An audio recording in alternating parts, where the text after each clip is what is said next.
नमस्कार, आप देख रहे हैं डेली 24 भारत और मैं हूं आपके साथ रोहित कुमार। दुनिया भर के कई देश घटती हुई जनसंख्या से परेशान हैं।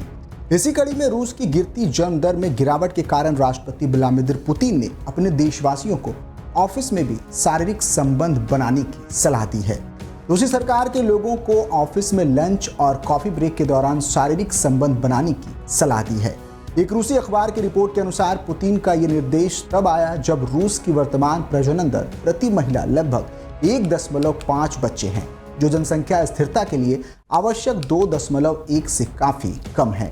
यूक्रेन के साथ चल रहे युद्ध के कारण देश की जनसंख्या में भी गिरावट आई है, जिसके कारण 10 लाख से अधिक लोग पलायन कर गए हैं, जिनमें अधिकतर युवा रूसी हैं।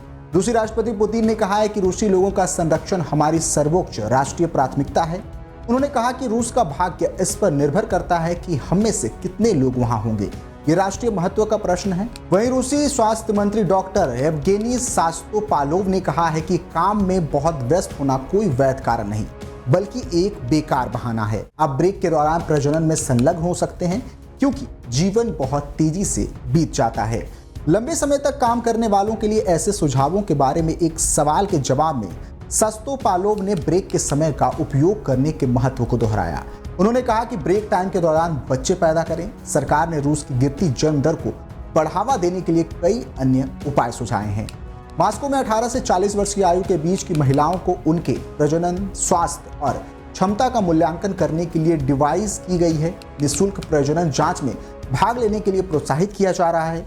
रूस के चेल्याबिक्स क्षेत्र के अधिकारियों ने जन्म दर को बढ़ावा देने के उद्देश्य से फाइनेंशियल हेल्प की भी पेशकश की है, जिसके तहत 24 साल से कम उम्र की महिलाओं को उनके पहले बच्चे के जन्म पर करीब 1 लाख रूबल यानी कि 9,40,000 रुपए का भुगतान करने की पेशकश की जाती है।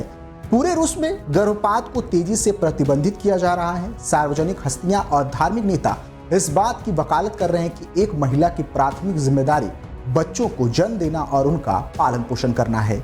इसके साथ ही तलाक की फीस भी बढ़ा दी गई है। इस महीने की शुरुआत में जारी आधिकारिक आंकड़ों के अनुसार रूस ने 2024 की पहली छमाही में 25 वर्षों में सबसे कम जन्म दर दर्ज की है।